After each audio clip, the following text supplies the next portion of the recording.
اگر دیکھا جائے جو موقف مصر اور پاکستان نے اپنایا ہے, اس موقف میں کس حد تک مثبت زاویہ دیکھنے کو ملتا ہے اور اس کا آؤٹ کم کیا نکلتا ہوا دکھائی دیتا ہے؟ جی دیکھیں, یاسر بھائی, پاکستان کا جو موقف ریپرزینٹ کیا گیا فارن منسٹر پرائم منسٹر کی طرف سے وہ بہت کلیئر, بہت واضح, اور دس از دا اونلی وائبل سولوشن.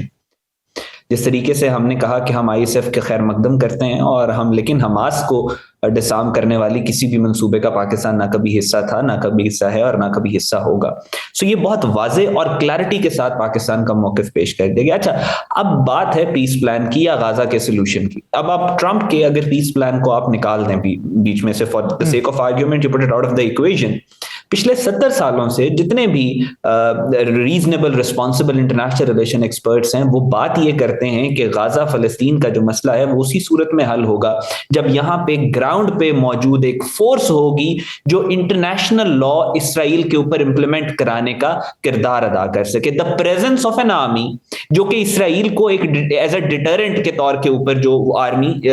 جو ہے وہ اسرائیل کے خلاف ایکٹ کرے اور اسرائیل کو کوئی کسی نہ کسی قسم کا ہارڈ پاور کا تھریٹ موجود ہو. تو آئی ایس ایف کا نام اس کو دے دیں یا مسلم پیس کیپنگ فورس کا نام دے دیں یا کاؤنٹر ٹیررزم فورس کا نام دے دیں, آپ جو بھی اس کو نام دے دیں, ماضی میں یہ تینوں نام دیے گئے, تو آپ اس کو کسی بھی قسم کا نام دے دیں, وہ فورس ایک ریالٹی ہے کہ ایک مسلم پیس کیپنگ فورس غازہ میں موجود ہونی چاہیے جو کہ اسرائیل کو اس کے چیک میں رکھے باقاعدہ طور کے اوپر. سو وہ اب جو غازہ کا جو ٹرمپ کا پیس پلان ہے اس میں اس کا آئی ایس ایف کا ذکر کیا گیا. اس ذکر کے بعد آئی ایس ایف کی جو فارمولیشن ہے یا اس کا جو کانسٹیٹیوشن ہے یا اس کا جو ایریا آف انفلوئنس ہے یا اس کے جو ٹاسک ہے وہ ڈیفائن نہیں کیے گئے جس طرح کسی بھی بڑے معاہدے کے اندر ہوتا ہے. یہ معاہدہ اوپن ٹو نیگوسیشنز ہے, یہ معاہدہ اوپن, یہ جو غازہ کا جو بھی پرابلم اور فلسطین اسرائیل کا جو اس وقت مسئلہ فلسطین کا مسئلہ ہے وہ اس کا جو سولوشن ہے that is open to argument, that is open to diplomacy, that is open to negotiation. تو یہ نیگوسیشن بیک اینڈ فورتھ چلتی رہیں گی. مسلمانوں نے اس کے اندر اپنا انٹرسٹ دیکھنا ہے اور ہمارا انٹرسٹ جو ہے وہ 100% ان لائن ہے with the people of غازہ, with the people of فلسطین, اور ہم اس کو چھپا بھی نہیں رہے. بالکل ہم واضح طور پہ پوری دنیا کے سامنے ہم نے رکھا ہے کہ ہم فلسطین اور غازہ کے لوگوں کے ساتھ کھڑے ہیں. سو لہٰذا ابھی یہ لمبا لینتھی پروسیس ہے جو چلتا رہے گا. اس میں راؤنڈز آف ٹاکس ہوں گے, کہیں پہ کسی کو کچھ کمپرومائز کرنا پڑے گا, کسی کو کچھ کمپرومائز کرنا پڑے گا, لیکن at the end of the day مسلم لیڈرشپ کا فوکس یہ ہونا چاہیے کہ ہم اپنے انٹرسٹ کو اس میں پروٹیکٹ کریں, اور ہمارا انٹرسٹ وہی ہے جو غازہ کے لوگوں کا انٹرسٹ ہے, ہمارا انٹرسٹ وہی ہے جو فلسطین کے لوگوں کا انٹرسٹ ہے. ٹھیک, غزہ کے لوگوں کا جو انٹرسٹ ہے ہمارا انٹرسٹ وہی ہونا چاہیے. ڈاکٹر صاحبہ, آپ کیا سمجھتی ہیں جس طرح احمد حسن صاحب یہ کہہ رہے ہیں کہ ابھی بہت سے راؤنڈز چلیں گے مذاکرات کے, باتیں ہوں گی, پھر کوئی عملی شکل اس کی سامنے آئے گی. ابھی جب سے جنگ بندی ہوئی ہے تب سے بھی لاشیں اٹھا رہے ہیں غزہ کی پٹی کے عوام, تو کیا اس کی کوئی عملی شکل ہو سکتی ہے, امن کا قیام ہو سکتا ہے, یا پھر یہ استحکام فورس جو ہے یہ کوئی بہتری کا عمل جو ہے وہ سامنے لا سکتی ہے؟ I would like to be very realistic. میں کیونکہ اکیڈیمک پرسپیکٹیو میں جب میں ہسٹری کے ایگزامپلس دیکھتی ہوں تو مجھے لگتا ہے کہ مجھے زیادہ کچھ خاص میں پر امید نہیں ہوں. اور پاکستان کا جو یہ اصولی موقف ہے کہ وہ کسی بھی صورت میں کسی بھی ایسے پلان کا یا کسی بھی ایسے جو ہے اس کا حصہ نہیں بنیں گے منصوبے کا جس کے اندر جو ہے ان کو ڈس آرم کرنے کی بات کی جائے, حماس کو یا کسی بھی گروپ کو جو کہ انٹرنلی پیلسٹائن کے اندر جو ہے وہ آپریٹ کر رہے ہیں. کیونکہ آئی تھنک کہ پاکستان کو بوسنیا ہرزیگووینا کا جو ایک مثال ہے وہ یاد ہے کہ جس زمانے میں وہاں پہ یو این سیکورٹی کاؤنسل کے ریزولوشن کے تحت یو این فورسز ڈپلوائے کی گئی تھیں, تو اس وقت جو ہے انہوں نے بوسنیئنز جو ویسے بھی اس جنگ میں جو ہے جینوسائیڈ کا شکار ہو چکے تھے, سربرینیسا کا جینوسائیڈ ہو چکا تھا,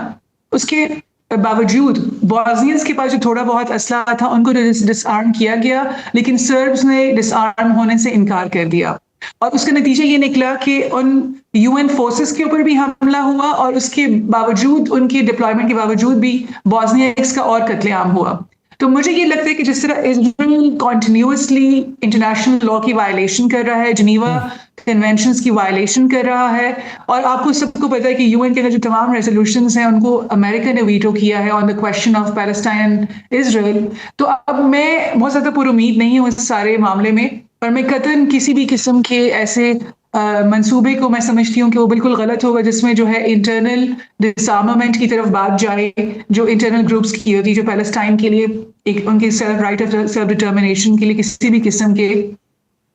اسٹرگل کے اندر وہ انوالوڈ ہیں.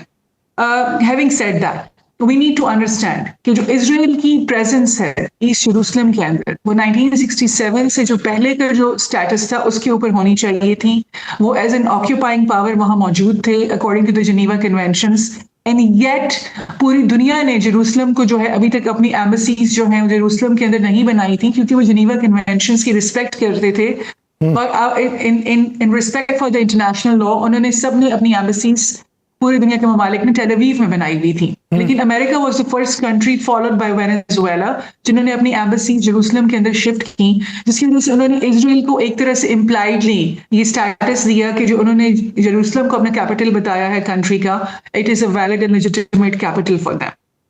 تو چونکہ ڈاکٹر صاحبہ میرا ایک سوال یہ ہے کہ ماضی کی اگر چیزیں دیکھیں تو ابراہم اکارڈ کے مطابق جس طرح اس کو آگے لے کے چلنا تھا وہ ویسے تو نہیں چلا. اب اس میں جو دیگر مسلم طاقتیں جو ہیں وہ بیچ میں شامل کی گئی ہیں. اب انہیں گارنٹر کے طور پہ بھی شامل کیا گیا ہے, انہیں امپلیمنٹر کے طور پہ بھی شامل کیا گیا ہے. تو میرا سوال یہ ہے کہ کیا آنے والے دنوں کے اندر یہ جو فورس وہاں کے اوپر تعینات ہوگی, اس فورس کی مضبوطی یا اس فورس کی جو تشکیل ہے اس کے اندر رکاوٹیں کیا ہو سکتی ہیں؟ دیکھیے, I need to think of it as an international stabilization force. اب the purpose for us to understand is کہ stabilization کس نوعیت کی ہوگی. اب اس میں 8-9 مسلم ممالک کو بھی شامل کیا گیا ہے, بٹ میں ہمیشہ سے یہی پوائنٹس رکھتی ہوں کہ جو مقبوضہ علاقے کے عوام ہیں ان کی بھی ریپرزنٹیشن ہونی چاہیے. سو ابراہم اکارڈز جو تھے اس کی ایک مثال ہے کہ اس کو اس طرح فالو نہیں کیا گیا. اس کے لیے بھی مجھے لگتا ہے کہ مسلمان ممالک کو جو آس پاس کی جو کنٹریز بھی ہیں اور بشمول اگر پاکستان کی گورنمنٹ بھی اس کے اندر اگر شامل ہوتی ہے تو ان کے TORs بہت کلیئر ہونے چاہیے کہ this is a stabilization force, this is not meant to scuttle the struggle for the right of self-determination of the Palestinian people in any way possible. تو اور اسرائیل کو جو ہے اس کے لیے گارنٹیز امریکہ کو دینی چاہیے کہ وہ چیک میں رکھیں ان کو کہ وہ وائلیشنز نہیں کرے گا, اور اس اسٹیبلائزیشن فورس کا جس کو ISF کا نام دیا گیا ہے وہ اس کی رسپیکٹ کرے گا. بیکاز ابھی ریسنٹ ٹائمز میں UN کے, ایمنسٹی انٹرنیشنل کے, ICRC کے جتنے بھی انٹرنیشنل نیوٹرل آرگنائزیشنز کے لوگ غزہ کے اندر کام کر رہے تھے ان کے اوپر بھی اسرائیلی فورسز نے ڈائریکٹ حملے کیے تھے. تو میں سمجھتی ہوں کہ TORs بہت کلیئر ہونے چاہیے. اسرائیل کو جو ہے وہ انٹرنیشنل لا کے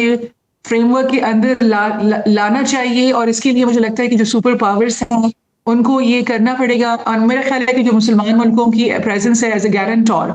it should be with an interest کہ جس طرح ہمارا ایک ہمیشہ سے اصولی موقف رہا ہے کہ ہم ہمیشہ سے پیلسٹینین اسٹیٹ کو سپورٹ کرتے رہے ہیں, اور دوسرے مسلمان ممالک بھی اس سپورٹ میں ہیں کہ کسی بھی طریقے سے اس اصولی موقف کی کہیں بھی نفی نہ ہو اس کی.